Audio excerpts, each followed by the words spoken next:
How can current Andhra Pradesh be $1 trillion economy? దానికి ఏం చేయాలి? ఆ వ్యూహం ఉంటుంది. ఓకే. రెండోది ఒక్కొక్క నాయకుడికి ఒక్కొక్క స్ట్రెంగ్త్ ఉంటుంది. ఇప్పుడు I'm never a great public speaker, but I'm very good in small group discussions. Cohort meetings I'm very good because I'm comfortable. Different leaders are build differently. Different people, leaders, all the leaders మీరు చెప్పింది, they have their strength, they have their weaknesses. So I think it's very unfair to compare. And different leaders, I think, take different time to emerge, and they find their own ways of showcasing their strengths and, of course, even their weaknesses. Okay. So how confident are you now for the coming elections? Telugudesam party ippudu in alliance with Janasena, how is going to emerge? To what level? To what extent? Because రెండు different పార్టీలు, different ఐడియాలజీలు కూడా ఉన్నాయి.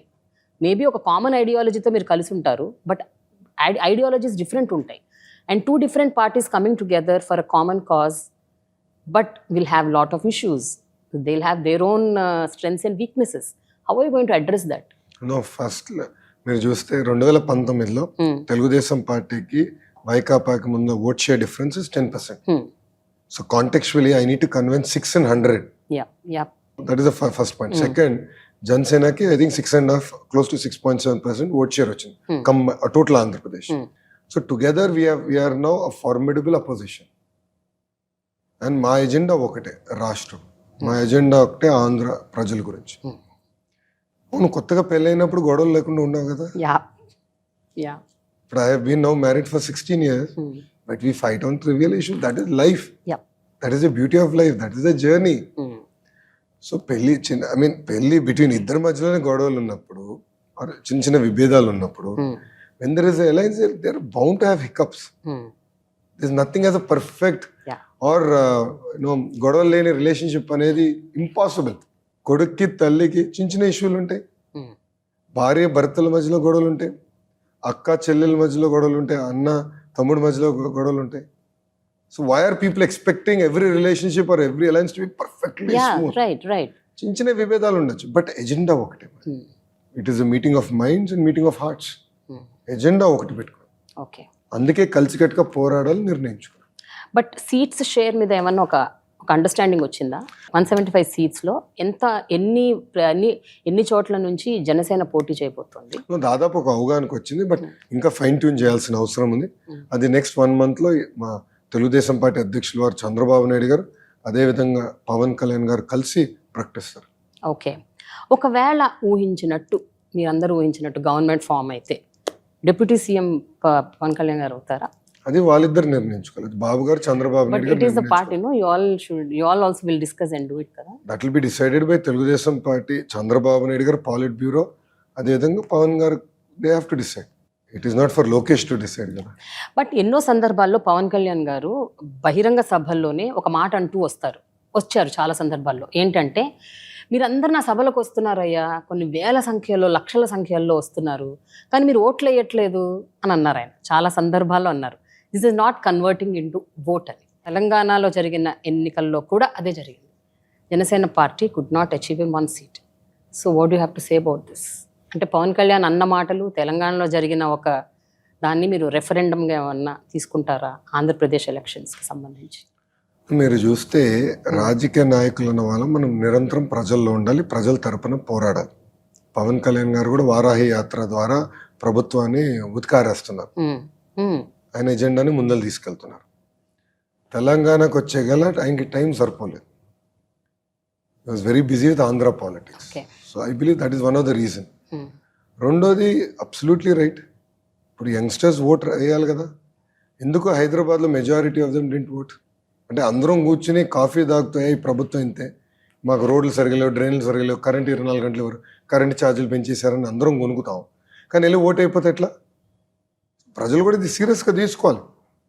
తీసుకొచ్చి ఏదైతే మార్పు ఆశిస్తున్నామో ఎవరు తీసుకురాగలుగుతారు, ఆ మెరుగైన పరిపాలన ఎవరు అందించగలుగుతారు, ఎవరు ఆ వ్యక్తి, ఏ ప్రభుత్వం చేయగలరు, అది ఆలోచించి ఓట్ వేయాల్సిన అవసరం వచ్చింది ఇప్పుడు. And India has one of the largest youth population. So యువత పైన కూడా బాధ్యత ఉంది. సో వాళ్ళ ఓట్ హక్కుని సరిగా వినియోగించవలసిన అవసరం కూడా ఉంది. ఇప్పుడు యూఎస్ చూడండి, the voting percentage is very low compare to India. So developed economy. So చదువుకున్న తర్వాత కంఫర్టబుల్గా సెటిల్ అయిన తర్వాత లైఫ్లో ఏలో గంట లైన్లో నుంచి దానికి మనకి ఇబ్బంది. అదే క్రికెట్ మ్యాచ్ స్టేడియం వెళ్ళి చూసేదానికి 3-4 గంటల నుంచి ఉంటాం. కారు ఎక్కడో పార్క్ చేసి 2 కిలోమీటర్లు నడుస్తాం, కానీ ఓటేసేదానికి బద్ధకం. దానివల్లనే వెనుకబడుతున్నాం. వన్ డే ఒక్క పూట 5 సంవత్సరాల్లో ఒక్క పూట ఎన్ని కష్టాలైనా గంట కాదు గంటన్నరైనా పర్వాలేదు లైన్లో నుంచుని ఎస్ నేను ఏదైతే అనుకుంటున్నానో, ఏ ఆశలే వేడు ఐ సీ మై స్టేట్, ఏ పార్టీ అది చేయగలదు, అది నెరవేర్చగలదు, ఆ పార్టీకి ఓటేసేదానికి I will stand extra 1 hour, it is okay అని మనం అనుకోవాలి, భావించాలి.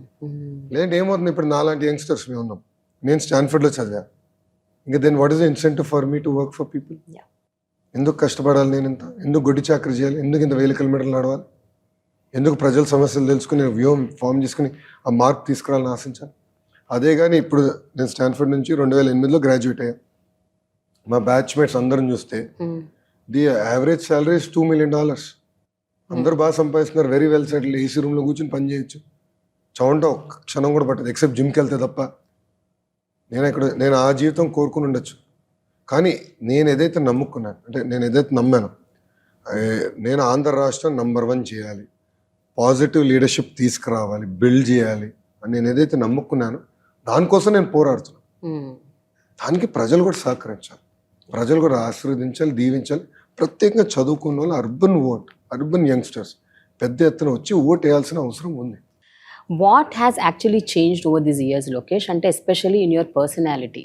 ఇందాక మిమ్మల్ని అడిగింది దాని కొంచెం ఎక్స్టెన్షన్ ఏంటి అంటే, ఫ్రమ్ హియరింగ్ సంథింగ్ లైక్ అంటే body shaming Lokesh, telling that Lokesh is worthless, useless, social మీడియాలో అక్కడ ఇక్కడ ఎక్కడ పడితే అక్కడ they bring out some clip and then they add something to that. ఆ రోజుల నుంచి వినుకుంటూ వచ్చి ఈ రోజు మీరు today you are doing padayatra, meeting people and బహిరంగ సభల్లో భారీ స్పీచ్లు ఇస్తున్నారు. సో ఈ 10 ఏళ్లలో ఒక పర్సనాలిటీలో ఎలాంటి మార్పు ఇంత డ్రాస్టిక్గా ఎలా వచ్చింది? How are you able to accept all that what all happened and still holding your ground? How are you able to do that? You have to fight for what you believe. అందరూ ఎగతాలు చేస్తారు, రాళ్ళేస్తారు, కోడిగుడ్లు వేస్తారు, memes చేస్తారు. వాళ్ళ లక్ష్యం ఆయన ఎందుకు చేస్తున్నారు? Because they see you as a threat. మిమ్మల్ని ఎట్టి పరిస్థితి ఇబ్బంది పెట్టాలి, మీ కుటుంబాన్ని ఇబ్బంది పెట్టాలి, మనని స్లో చేయాలనేది వాళ్ళ ఆలోచన. కానీ ఎప్పుడైతే ఒక రాయి వేస్తే ఇంకో గేర్ మార్చుకుని ఇంకా ముందరికి వెళ్ళాం అనుకోండి, ఇంకో 2 వేస్తారు, 3 వేస్తారు, బట్ ఇన్ఎవిటబుల్లీ మనం గెలుస్తాం. అండ్ నిజం నిప్పు లాంటిది. ప్రజలు ఈరోజు నమ్మకపోవచ్చు, ఈ 2 సంవత్సరాలు నమ్మకపోవచ్చు,